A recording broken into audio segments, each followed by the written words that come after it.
Olá, gente querida do coração verde e amarelo, mais um Jornal Foco do Brasil, compromisso com a verdade. Mais uma vez, nosso convite a participar, comentando, nos contando de onde você assiste mais uma edição do Jornal Foco do Brasil, deixando sua opinião, participando do chat ao vivo e também nosso alerta. Confira se o sino de notificações está ativado, só com ele ativado você recebe nossas notificações diárias. Vamos agora às notícias desta edição. O presidente Jair Bolsonaro disse na manhã desta segunda-feira, dia 10, que está bem de saúde e complementou para a alegria de uns e tristeza de outros. Isso falou ao responder a pergunta sobre sua saúde durante conversa com apoiadores na saída do Palácio da Alvorada. Tudo bem com a saúde, presidente? Vai. Graças a Deus. A alegria de uns e tristeza de outros. Vai ali. Vai. E o presidente também participou do programa Morning Show da Jovem Pan.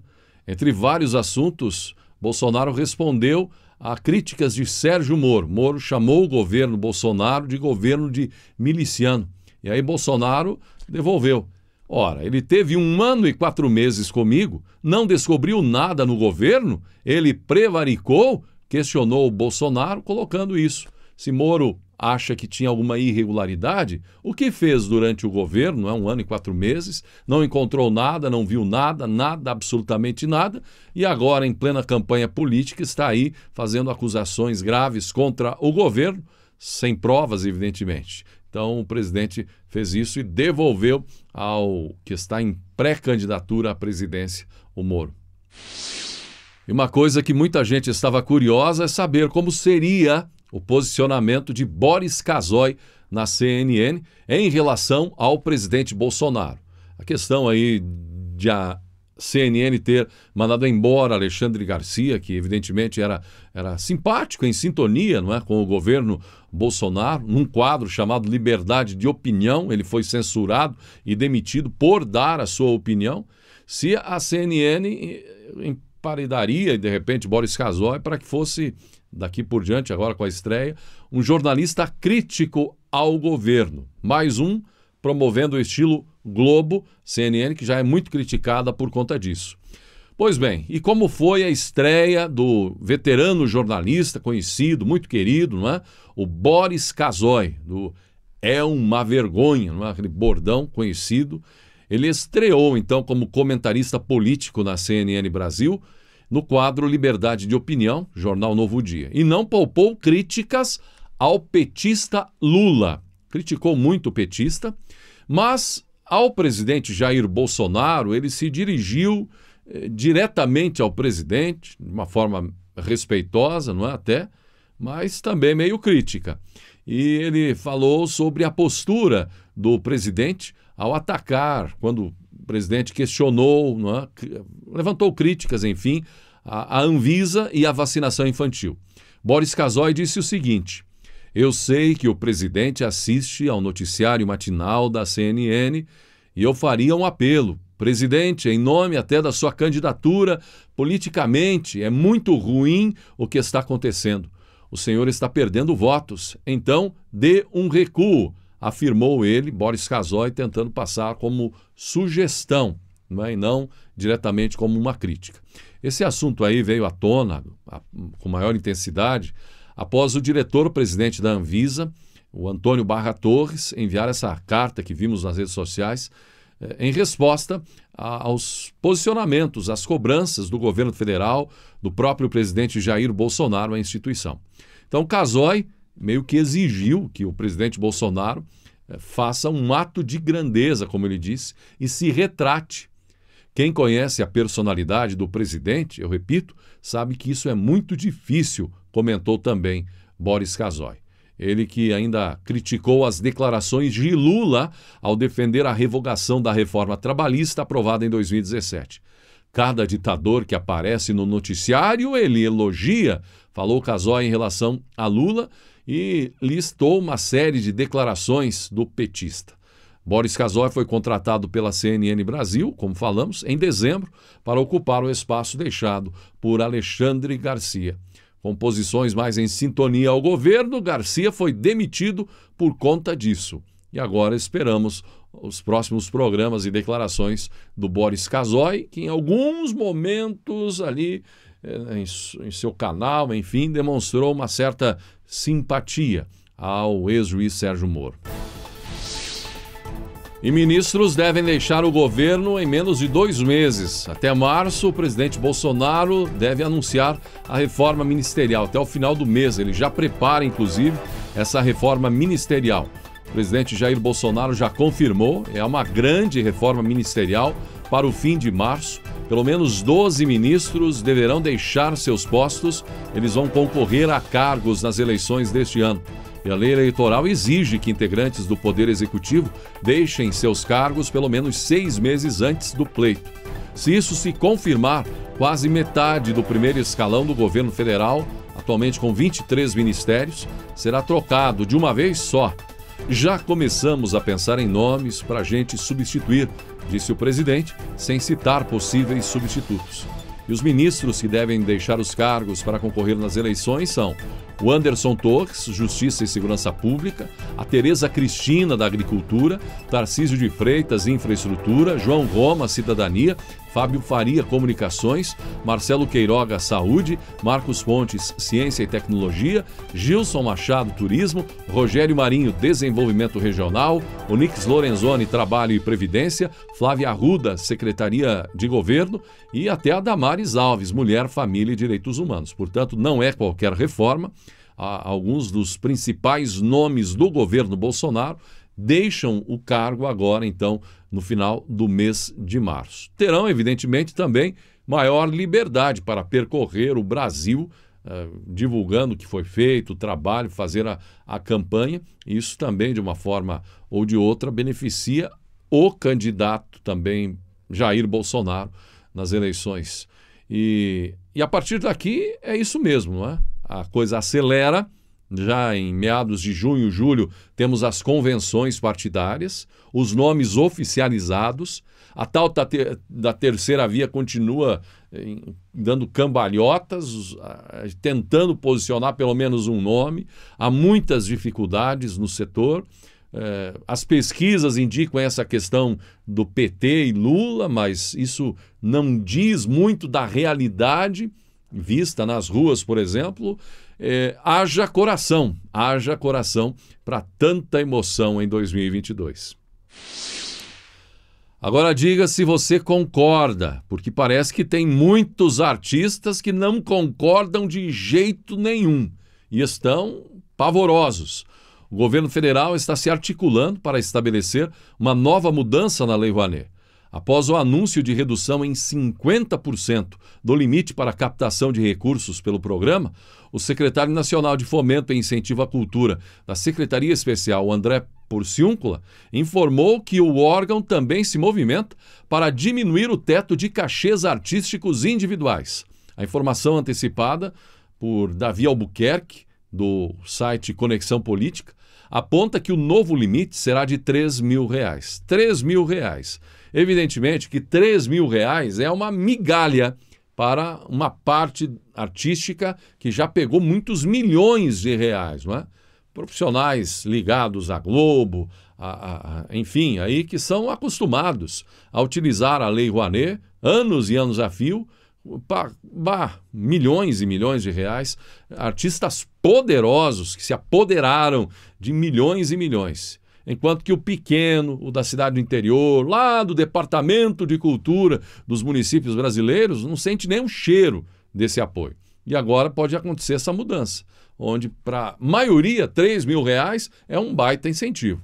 Atualmente o custo máximo a ser liberado é de 45 mil para artista ou modelo solo.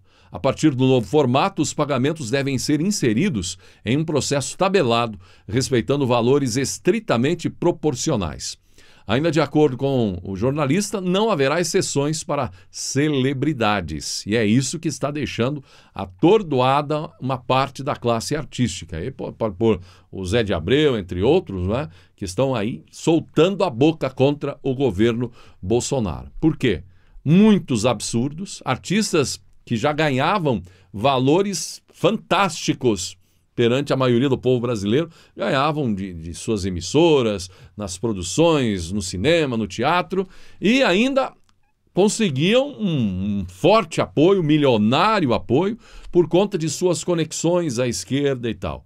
E novos nomes tinham dificuldades imensas de aparecer porque nunca tiveram apoio para lançar um filme, a direção, o artista, o ator, enfim, nunca conseguiu sair do chão porque nunca tiveram apoio, porque a bolada ia parar nas mãos dos poderosos. E agora, então, essa mudança prevista, deixando alguns desses poderosos em pânico. O ministro da Saúde, Marcelo Queiroga, disse acreditar que o avanço da Covid-19 no Brasil deverá ter desempenho similar ao de alguns países europeus, apresentando aumento de casos, mas sem aumentos significativos no número de óbitos em termos proporcionais. Queiroga disse também que nos próximos 15 dias serão distribuídos 14 milhões de testes rápidos de antígenos. Em janeiro, ainda vamos distribuir 40 milhões de testes rápidos de antígenos. Destes, 14 milhões nos próximos 15 dias. É necessário que tenhamos novamente o empenho dos municípios para fazerem essa testagem na atenção primária e enviar esses resultados ao Ministério da Saúde para que tenhamos visão da evolução da pandemia, disse Queiroga. Pois é, enquanto um ataca a pecuária brasileira, critica um dos alicerces do país, sabe-se lá por quê, depois teve até que pedir desculpas por conta da péssima campanha publicitária de imagem que empreendeu, a Caixa Econômica Federal bateu recorde de contratações no crédito rural em 2021, totalizando 16,8 bilhões de reais. O montante, gente, é 113,1% maior frente ao mesmo período de 2020. De janeiro a dezembro do ano 2021, foram assinados mais de 9,1 mil contratos. Para este ano de 2022, o banco preparou condições especiais já para seus clientes, como redução de taxas e isenção de tarifas, esperando um aumento ainda maior, facilitando para um recorde ainda maior no número de contratações. E a Globo em pânico com a infestação de Covid-19 nos estúdios, salas de redação, enfim. O Sindicato dos Jornalistas do Estado de São Paulo se manifestou após as redações de jornalismo da TV Globo registrarem uma alta de casos de Covid-19. A associação cobrou medidas de segurança da emissora após citar a chegada da cepa Omicron aos estúdios da Globo e a alta dos casos de influenza H3N2. Diante da variante Omicron e da alta dos casos de influenza H3N2, solicitamos à TV Globo que adote home office para a maior parte dos profissionais que não necessitem exercer seu trabalho presencialmente, além do imediato isolamento daqueles que apresentem sintomas relacionados a doenças respiratórias, diz a nota do sindicato. O sindicato ainda disse que entrou em contato também com a Record TV e a EBC pelo mesmo motivo. No final de 2021, a Rede TV, enfrentou uma situação parecida, relatou a nota. Solicitamos à TV Globo que adote o home office para a maior parte dos profissionais que não necessitem exercer seu trabalho presencialmente, além do imediato isolamento daqueles que apresentem sintomas relacionados a doenças respiratórias, acrescenta o sindicato. É que cerca de 40 jornalistas foram afastados após contraírem o vírus, segundo aí o portal Notícias da TV, portal UOL, na Rede Globo. Sem contar que até mesmo gravações, por exemplo, em alguns núcleos da futura novela da Globo neste ano, Pantanal, também foram paralisados por conta da Covid-19. E mais um querido artista brasileiro partiu prematuramente. O ator e humorista Ivanildo Gomes Nogueira, pelo nome, não é muito conhecido a nível nacional, mas como Batoré, ele já provocou muitos risos em grande parte dos brasileiros. O Batoré partiu nesta segunda-feira, aos 61 anos de idade, durante o tratamento de um câncer. A informação foi confirmada pela Secretaria Municipal de Saúde de São Paulo. Batoré morreu após ser atendido na UPA, Unidade de Pronto Atendimento de Pirituba, na zona norte da capital paulista. A Prefeitura de São Paulo, por meio da Secretaria Municipal da Saúde, lamentou informar que o paciente Ivanildo Gomes Nogueira, o Batoré, faleceu nesta segunda-feira, dia 10, na Unidade de Pronto Atendimento, a UPA de Pirituba. Os esclarecimentos médicos foram, então, repassados à família, diz o comunicado da Secretaria Municipal da Saúde. Batoré nasceu em Serra Talhada, cidade de Pernambuco, se mudou para a região metropolitana de São Paulo na infância com os pais e 7 irmãos. Jogando futebol na adolescência, ele se destacou em times da cidade de Mauá, até receber uma oportunidade nas categorias de base do São Paulo em meados da década de 1970. Batoré, o Ivanildo, deixou o esporte após sofrer uma lesão, mas foi como ator e humorista que Batoré construiu uma carreira de sucesso, superando todos os obstáculos. Além de integrar o elenco do programa A Praça é Nossa, do SBT, ele também atuou na novela Velho Chico, exibida pela TV Globo em 2016. Na política, Batoré foi vereador de Mauá, na Grande São Paulo, por 2 mandatos. Em 2008, ele conseguiu quase 4.800 votos, sendo o 3º vereador mais votado do município. A reeleição aconteceu após 4 anos. A despedida, então, de Batoré comove mais uma vez os brasileiros, pois era um artista popular e que já levou muitas alegrias aos telespectadores, sobretudo no programa A Praça é Nossa.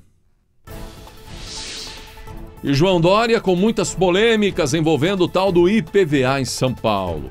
E você, que reside no estado de São Paulo, contente com o IPVA de Dória, o que acha, hein? O aumento. E outros aumentos ainda de impostos no estado. Mas uma coisa, Dória disse ter absoluta certeza, que vai estar na disputa no segundo turno das eleições presidenciais e que ele já sabe que vai enfrentar o petista Lula. Não quero ser desrespeitoso a Bolsonaro, mas Lula será o candidato que vai disputar o segundo turno e é com ele que vamos disputar. Serei um candidato duríssimo, garantiu João Dória, em outro ponto que certamente grande parte do povo de São Paulo discorda. Dória apontou que no momento há uma bipolarização entre Lula e Bolsonaro, mas que ele, de acordo com ele vai quebrar essa bipolarização ao longo dos próximos meses. A terceira via passará a ser mais expressiva, diz ele, do ponto de vista das pesquisas eleitorais. Resta saber se o povo concorda com a certeza de Dória.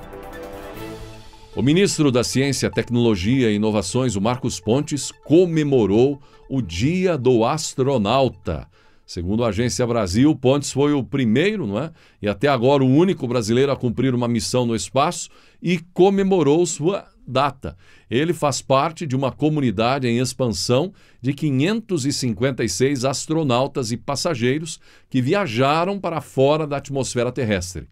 O ministro Marcos Pontes lembrou o dia 30 de março de 2006, quando seguiu numa nave russa até a Estação Espacial Internacional.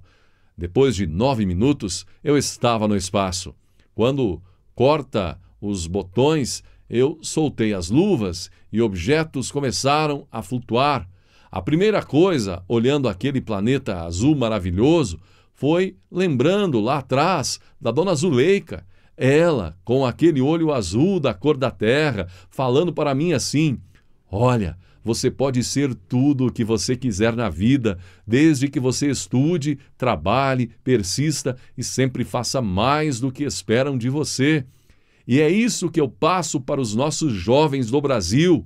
Eu espero que eles tenham muito sucesso, disse Marcos Pontes, certamente lembrando então da sua mãe essas palavras maravilhosas no Dia do Astronauta. que mais brasileiros possam ter essa oportunidade, que o Brasil acredite muito mais na ciência, na tecnologia, na transformação, na educação, porque é isso que vai mudar este país cada vez mais daqui por diante. Que mais brasileiros tenham condições de realizar o sonho que Marcos Pontes realizou. Assim chegamos ao final de mais uma edição do Jornal Foco do Brasil. Gratidão pela sua atenção e que Deus abençoe a você e a sua família.